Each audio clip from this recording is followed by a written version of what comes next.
ವೀಕ್ಷಕರೇ, ಇವತ್ತಿನ ವಿಷಯ ನಮ್ಮ ಜೀರ್ಣಶಕ್ತಿಯನ್ನು ಹೆಚ್ಚು ಮಾಡ್ಕೊಳ್ಳೋದ್ರ ಬಗ್ಗೆ.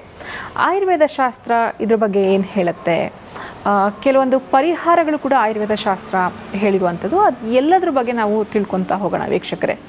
ಇತ್ತೀಚಿನ ದಿನಗಳಲ್ಲಂತೂ ಸಾಕಷ್ಟು ಜನರಲ್ಲಿ ಜೀರ್ಣಶಕ್ತಿಗೆ ಸಂಬಂಧಪಟ್ಟ ಹಾಗೆ ಸಾಕಷ್ಟು ಸಮಸ್ಯೆಗಳನ್ನ ನಾವು ನೋಡ್ತಾ ಹೋಗ್ತೀವಿ. ಫಾರ್ ಎಕ್ಸಾಂಪಲ್, ಹೊಟ್ಟೆ ಉಬ್ಬರ ಇರ್ಬೋದು, ಹೆವಿನೆಸ್ಸು, ಹುಳಿ ತೇಗ್ ಬರುವಂಥದ್ದಿರ್ಬೋದು, ಹೊಟ್ಟೆ ಉರಿ ಆಗುವಂಥದ್ದಿರ್ಬೋದು, ಅಜೀರ್ಣ ಅಥವಾ ಮೋಷನ್ಸ್ ಹೋಗಬೇಕಾದ್ರೆ ಸರಿಯಾಗಿ ಹೋಗದೇ ಇರೋದು, ಕಾನ್ಸ್ಟಿಪೇಷನ್ ಇರ್ಬೋದು, ಲೂಸ್ ಸ್ಟೂಲ್ಸ್ ಆಗಿರ್ಬೋದು, ಸರಿಯಾಗಿ ಎವ್ಯಾಕ್ಯುಯೇಟ್ ಆಗದೇ ಇರ್ಬೋದು, IBS ಅಂತ ಕರಿತೀವಿ ಅದನ್ನು. ಸೊ ಈ ಥರದ್ದು ಎಲ್ಲ ರೀತಿಯಾದಂತಹ ಒಂದು ಸಮಸ್ಯೆ ಡೈಜೆಷನ್ಗೆ ಇರುವ ಹಾಗೆ ನಾವು ನೋಡ್ತಾ ಹೋಗ್ತೀವಿ. ಹಾಗೆ ಪಕ್ಷದಲ್ಲಿ ಯಾಕೆ ಈ ಥರದ್ದು ಒಂದು ಡೈಜೆಸ್ಟಿವ್ ರಿಲೇಟೆಡ್ ಇಶ್ಯೂಸ್ ಆಗುತ್ತೆ? ನೀವು ಅರ್ಥ ಮಾಡ್ಕೋಬೇಕು ವೀಕ್ಷಕರೇ, ನಮ್ಮ ಶರೀರದಲ್ಲಿ ಒಂದು ಚಯಾಪಚಯ ಕ್ರಿಯೆ ಏನಿದೆಯಲ್ಲ, ಮೆಟಬಾಲಿಸಮ್, ಈ ಒಂದು ಲಾಂಗ್ ಪ್ರೋಸೆಸ್ ಇದು. ನಾವು ತಿಂದಂತಹ ಆಹಾರ ಕರೆಕ್ಟಾಗಿ ಡೈಜೆಸ್ಟ್ ಆಗಿ ಅಬ್ಸಾರ್ಬ್ ಆಗೋವರೆಗೂ ಇದೊಂದು ದೊಡ್ಡ ಪ್ರೋಸೆಸ್ಸು. ಜೀರ್ಣಕ್ರಿಯೆಗೆ ಸಂಬಂಧಪಟ್ಟ ಸಮಸ್ಯೆ ಯಾಕೆ ಬರುತ್ತೆ? ಯಾಕೆಂದರೆ ಈ ಒಂದು ಪ್ರೋಸೆಸ್ಸಲ್ಲಿ ಏನಾದರೂ ವ್ಯತ್ಯಾಸ ಕಂಡು ಬಂದಲ್ಲಿ ಹಾಗಾಗಿ ನಮಗೆ ಸಾಕಷ್ಟು ಜೀರ್ಣಶಕ್ತಿಗೆ ಸಂಬಂಧಪಟ್ಟಿರೋ ಹಾಗೆ ಸಮಸ್ಯೆಗಳನ್ನು ನಾವು ನೋಡ್ತಾ ಹೋಗ್ತೀವಿ. ಈ ಸಮಸ್ಯೆ ಬಂದ ತಕ್ಷಣ ಏನು ಮಾಡ್ತಾರೆ, ಕೆಲವರು ಮೆಡಿಸಿನ್ಸ್ ತೊಗೊಂಡ್ಬಿಡ್ತಾರೆ.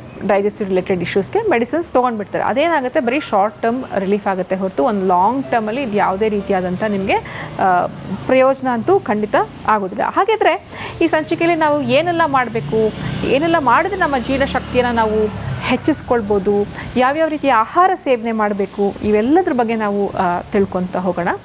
ಮೊದಲನೇದಾಗಿ ಉಪವಾಸ ಆರ್ ಫಾಸ್ಟಿಂಗ್. ಆಯುರ್ವೇದ ಶಾಸ್ತ್ರದಲ್ಲಿ ಉಪವಾಸ ಏನಂತ ಹೇಳ್ತಾರೆ, ಲಂಘನಂ ಪರಮೌಷಧಂ, ಅಂದರೆ it's one of the best medicine for all of the ailments ಅಂತ ಕರೆಯುವಂಥದ್ದು.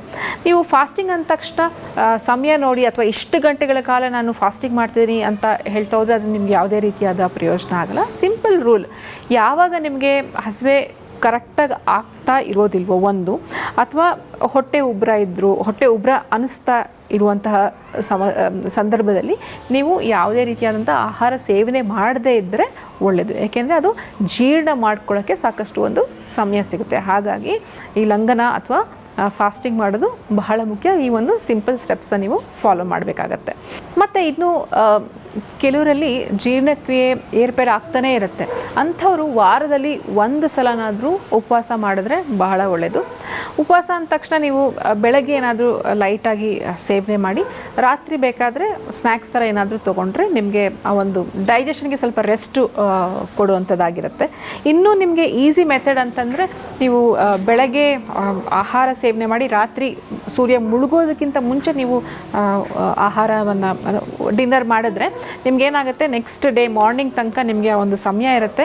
ಯಾವುದಾದ್ರೂ ಅನ್ಡೈಜೆಸ್ಟೆಡ್ ಫುಡ್ ಇದ್ದರೂ ಕೂಡ ಅದನ್ನು ಅಪಚಿತ ಆಹಾರ ಕೂಡ ಪಚಿತವಾಗಲಿಕ್ಕೆ ನಿಮ್ಗೆ ಒಂದು ಸಮಯ ಸಿಗುವಂಥದ್ದು. It's one of the easiest method ನೀವು ಫಾಲೋ ಮಾಡೋದು. ಇದು ಕರೆಕ್ಟಾಗಿ ನೀವು ಫಾಸ್ಟಿಂಗ್ ಅಥವಾ ಲಂಘನ ಫಾಲೋ ಮಾಡಿದ್ರೆ ಮಾಡಬೇಕಾಗುತ್ತೆ. ಜಸ್ಟ್ ನಾನು ಇಷ್ಟು ಅವರ್ಸ್ ಫಾಸ್ಟಿಂಗ್ ಮಾಡಿದ್ರಿಂದ ನಿಮ್ಗೆ ಯಾವುದೇ ರೀತಿಯಾದಂಥ ಉಪಯೋಗ ಆಗೋದಿಲ್ಲ.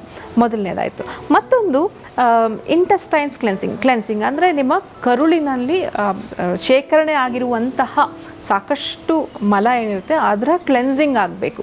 ಅದರ ಕ್ಲೆನ್ಸಿಂಗ್ ಹೇಗೆ ಮಾಡಬೇಕು, ಕೆಲವೊಂದು ಪದಾರ್ಥಗಳ ಬಗ್ಗೆ ನಾನು ಹೇಳ್ತಾ ಹೋಗ್ತೀನಿ, which acts like A super food ನಿಮಗೆ ಕ್ಲೆನ್ಸ್ ಆಗಲಿಕ್ಕೂ ಕೂಡ. ಮೈಲ್ಡಿಂದ ಸ್ಟ್ರಾಂಗರ್ ತನಕ ನಾನು ಹೇಳ್ತಾ ಹೋಗ್ತೀನಿ. ಮೊದಲನೇದಾಗಿ ಹಸುವಿನ ಹಾಲಿನ ತುಪ್ಪನ 1-2 ಚಮಚ ಬಿಸಿನೀರು ಜೊತೆ ರಾತ್ರಿ ಮಲಗಕ್ಕೆ ಮುಂಚೆ ತಾವು ಸೇವನೆ ಮಾಡುವಂಥದ್ದು. ಯಾರಲ್ಲಿ ಪಿತ್ತ ಜಾಸ್ತಿ ಇರುತ್ತೆ ಅಂಥವರು ತುಪ್ಪನ ಯೂಸ್ ಮಾಡ್ಬೋದು. ಇನ್ನು ವಾಯುವಿಗೆ ಸಂಬಂಧಪಟ್ಟ ಹಾಗೆ ಹೆಚ್ಚಾಗಿ ಸಮಸ್ಯೆಗಳೇನಾದರೂ ಕಂಡು ಬಂದರೆ ನೀವು ತಿಲತೈಲ ಅಥವಾ ಎಳ್ಳೆಣ್ಣೆಯನ್ನು ರಾತ್ರಿ ಮಲಗೋಕ್ಕೆ ಮುಂಚೆ 2 ಚಮಚ ಬಿಸಿನೀರಲ್ಲಿ ಕರಗಿಸ್ಕೊಂಡು ತಾವು ಸೇವನೆ ಮಾಡ್ಬೋದು. ಇದು ಕೂಡ ನಿಮಗೆ ಮೃದು ವಿರೇಚನವಾಗಿ ಕೆಲಸ ಮಾಡುವಂಥದ್ದು.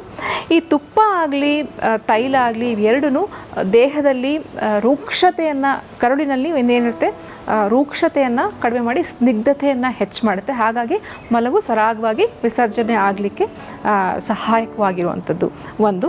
ಇದು ಇಷ್ಟಕ್ಕೂ ನಿಮಗೆ ಮಲವಿಸರ್ಜನೆ ಅಥವಾ ಕರುಳಿನಲ್ಲಿ ಕ್ಲೆನ್ಸಿಂಗ್ ಆಗದೇ ಇದ್ದಾಗ ಜ್ಯೇಷ್ಠ ಮಧುವನ್ನು ತಾವು ಬಳಸ್ಬೋದು. ಜ್ಯೇಷ್ಠ ಮಧು ಒಂದು ಅರ್ಧ ಚಮಚ, ಮತ್ತು ಬಿಸಿನೀರಲ್ಲಿ ಸೇಮ್ ರಾತ್ರಿ ಮಲಗಕ್ಕೆ ಮುಂಚೆ ತೊಗೊಳ್ಳುವಂಥದ್ದು ಜ್ಯೇಷ್ಠ ಮಧು.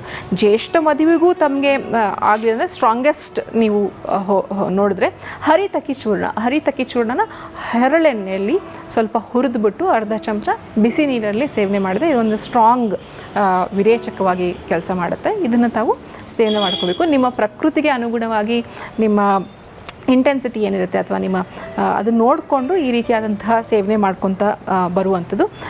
ಹಸುವಿನ ತುಪ್ಪ ಆಗಿರ್ಬೋದು, ಎಳ್ಳೆಣ್ಣೆ ಆಗಿರ್ಬೋದು, ಹರಿತಕ್ಕಿ ಚೂರ್ಣ, ಜ್ಯೇಷ್ಠ ಮಧು ಚೂರ್ಣ ಇವೆಲ್ಲವೂ ನಿಮ್ಮ ಪ್ರಕೃತಿಗೆ ಅನುಗುಣವಾಗಿ ತಾವು ಸೇವನೆ ಮಾಡಿಕೊಂಡು ಕ್ಲೆನ್ಸಿಂಗ್ ಮಾಡ್ಕೋಬೇಕು. ಇಂಟೆಸ್ಟೈನ್ ಕ್ಲೆನ್ಸಿಂಗ್ ಬಹಳ ಮುಖ್ಯ, ನಮ್ಮ ಜೀವಶಕ್ತಿಯನ್ನು ಹೆಚ್ಚು ಮಾಡ್ಕೊಳ್ಬೇಕು. ಇಂಟೆಸ್ಟೈನ್ ಕ್ಲೆನ್ಸಿಂಗ್ ಆದ ತಕ್ಷಣ ನಾವು ನೆಕ್ಸ್ಟ್ ಸ್ಟೆಪ್ ಏನು ಮಾಡಬೇಕು, ದೀಪನ ಪಾಚನ ಚಿಕಿತ್ಸಾ ಕಡೆ ಗಮನ ಹರಿಸಬೇಕು. ದೀಪನ ಪಾಚನ ಚಿಕಿತ್ಸಾ ಕಡೆ ಗಮನ ಹರಿಸಬೇಕು ಅಂದರೆ ನಮ್ಮ ಜಾಠರಾಗ್ನಿಯನ್ನು ಹೆಂಗೆ ಸ್ಟಿಮ್ಯುಲೇಟ್ ಮಾಡಬೇಕು ಅನ್ನೋದ್ರ ಕಡೆ ನಾವು ಗಮನ ಕೊಡಬೇಕು. ಇದಕ್ಕೆ ಯಾವ ಪರಿಹಾರ, ಯಾವ ಸೂಪರ್ ಫುಡ್ ನಾವು ಉಪಯೋಗ ಮಾಡ್ತೀವಿ ಅಂತಂದರೆ ಶುಂಠಿ ತಗೋಬೇಕು. ಶುಂಠಿಯನ್ನು ಚೆನ್ನಾಗಿ ಗ್ರೇಟ್ ಮಾಡಿ ಅದಕ್ಕೆ ಅಜ್ವೈನ್ ಕಾಳುಗಳನ್ನು ಹಾಕಬೇಕು. ಮತ್ತು ಒಂದು ಪೀಸ್ ಆಫ್ ದಾಲ್ಚಿನ್ನಿ, ಇವಿಷ್ಟನ್ನು ಚೆನ್ನಾಗಿ ಒಂದು ಲೋಟ ನೀರಿನಲ್ಲಿ ಚೆನ್ನಾಗಿ ಕುದಿಸ್ಬೇಕು. ಎಲ್ಲಿವರೆಗೂ ಕುದಿಸ್ಬೇಕು, 1 ಲೋಟ ನೀರು ಅರ್ಧ ಆಗುವವರೆಗೂ ಕುದಿಸಿ ತದನಂತರ ತಾವು ಇದನ್ನು ಸೇವನೆ ಮಾಡ್ಬೋದು. ಇದು ಚೆನ್ನಾಗಿ ಹಸಿವೆ ಆಗಲಿಕ್ಕೆ ಹೆಲ್ಪ್ ಆಗುತ್ತೆ. ಊಟಕ್ಕೆ ಮುಂಚೆ ಸೇವನೆ ಮಾಡಬೇಕು. ಚೆನ್ನಾಗಿ ಹಸಿವೆ ಆಗುತ್ತೆ. ಕೆಲವ್ರಿಗೆ ಏನಾಗುತ್ತೆ, ಊಟ ಮಾಡಿದ ತಕ್ಷಣ ಹೊಟ್ಟೆ ಉಬ್ರ ಆಗಿಬಿಡುತ್ತೆ. ಅಂಥವ್ರು ಏನು ಮಾಡಬಹುದು, ಈ ಒಂದು ನಾನು ಏನು ಹೇಳಿದ್ದಲ್ಲ ಕಾಂಬಿನೇಷನ್ ಆಫ್ ವಾಟರ್, ಇದನ್ನು ಊಟ ಆದಮೇಲೆ ಕೂಡ ಸೇವನೆ ಮಾಡ್ಕೋಬೋದು. ಇದು ಒಂದು ರೀತಿಯಾದಂತಹ ಆಗುತ್ತೆ. ಯಾರಿಗೆಲ್ಲ ಎಸಿಡಿಟಿ ಜಾಸ್ತಿ ಇದೆ ಅನ್ನೋ ಪಕ್ಷಕ್ಕೆ ದಾಲ್ಚಿನ್ನಿ ಇವೆಲ್ಲ ಸ್ವಲ್ಪ ಪಿತ್ತವರ್ಧಕ ಅಲ್ವಾ, ಹಾಗಾಗಿ ಅಂಥವರು ಜ್ಯೇಷ್ಠ ಮಧು ಚೂರ್ಣ ಸ್ವಲ್ಪ ಉಪಯೋಗ ಮಾಡ್ಕೋಬೋದು. ಒಂದು ಸ್ವಲ್ಪ ಜ್ಯೇಷ್ಠ ಮಧು ಮತ್ತು ಶುಂಠಿನ ಮಿಕ್ಸ್ ಮಾಡಿ ಬಿಸಿನೀರಲ್ಲಿ ಸೇಮ್ ಫಾರ್ಮುಲೇಷನ್ ನಾನೇನು ಹೇಳಿದೆ ಅದನ್ನು ಬಳಕೆ ಮಾಡಿ ಉಪಯೋಗ ಮಾಡ್ಕೋಬೋದು ವೀಕ್ಷಕರೇ. ಇನ್ನು ಯಾರಿಗೆಲ್ಲ ಎಸಿಡಿಟಿ ಸಮಸ್ಯೆ ಇರುತ್ತೋ ಅಂಥವರು ಜ್ಯೇಷ್ಠ ಮಧು ಚೂರ್ಣ ಮತ್ತು ಒಣಶುಂಠಿ ಚೂರ್ಣವನ್ನು ಬಳಕೆ ಮಾಡ್ಕೋಬೋದು.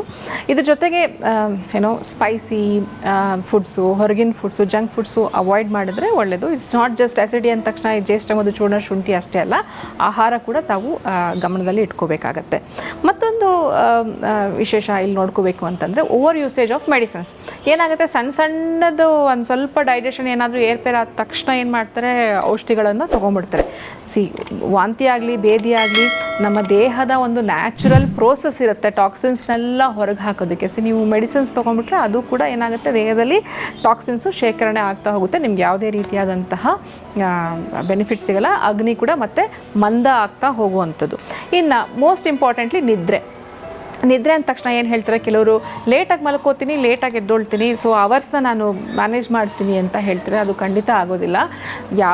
ಇದು ಏನಾಗುತ್ತೆ, ನಮ್ಮ ತ್ರಿದೋಷಗಳು, ವಾತ ಪಿತ್ತ ಕಫ 3 ದೋಷಗಳು ಇಂಬ್ಯಾಲೆನ್ಸ್ ಆಗಿಬಿಡುತ್ತೆ. ಹಾಗಾಗಿ ನಿಮಗೆ ಯಾವುದೇ ರೀತಿಯಾದ ಬೆನಿಫಿಟ್ ಸಿಗೋದಿಲ್ಲ. ಸರಿಯಾದ ಟೈಮಿಗೆ ಮಲ್ಕೊಂಡು ಸರಿಯಾದ ಟೈಮಿಗೆ ಏಳುವಂಥದ್ದನ್ನು ಅಭ್ಯಾಸ ಮಾಡಿಕೊಂಡ್ರೆ ಮಾತ್ರ ನಿಮಗೆ ಈ ಒಂದು ಮಲವಿಸರ್ಜನೆ ಬೆಳಗಿನ ಟೈಮ್ ಆಗುವಂಥದ್ದು, ಜೀರ್ಣಶಕ್ತಿ ಕರೆಕ್ಟಾಗಿರೋದಕ್ಕೆ ಸಹಾಯಕವಾಗಿರುವಂಥದ್ದನ್ನು ನಾವು ನೋಡ್ಬೋದು ವೀಕ್ಷಕರೇ. ಇನ್ನು ವಿಷಾದೋ ರೋಗವರ್ಧನಾಂ ಶ್ರೇಷ್ಠ ಅಂತ ಹೇಳ್ತಾರೆ. ಅಂದರೆ ದೇಹದಲ್ಲಿ ಯಾವುದಾದ್ರೂ ಒಂದು ರೋಗ ಲಕ್ಷಣಗಳು ಕಾಣಿಸ್ಕೊಂಡ ತಕ್ಷಣ ಜನ ಏನು ಮಾಡ್ತಾರೆ, ಭಯ ಪಡುವಂಥದ್ದು, ಅಯ್ಯೋ ಏನಾಗ್ಬಿಡುತ್ತೆ ಏನೋ ಅಂತ ಯೋಚನೆಗಳನ್ನು ಮಾಡುವಂಥದ್ದನ್ನು ಮಾಡ್ತಾರೆ. ಇದರಿಂದ ಏನಾಗುತ್ತೆ, ಇನ್ನೂ ಕಾಯಿಲೆಗಳು ಉಲ್ಬಣ ಆಗುವಂಥದ್ದನ್ನು ನಾವು ನೋಡ್ತಾ ಹೋಗ್ತೀವಿ. ಅಂದರೆ ಭಯ ಪಟ್ಬಿಡ್ತಾರೆ, ಏನಾಗುತ್ತೋ ಅದ್ರ ಬಗ್ಗೆ ಗೂಗಲ್ ಮಾಡ್ತಾರೆ. ಸೊ ಇದನ್ನು ಕೂಡ ಮಾಡಬಾರ್ದು ಅಂತ ನಮ್ಮ ಶಾಸ್ತ್ರದಲ್ಲಿ ಹೇಳಿರುವಂಥದ್ದನ್ನು ನಾವು ನೋಡ್ತೀವಿ.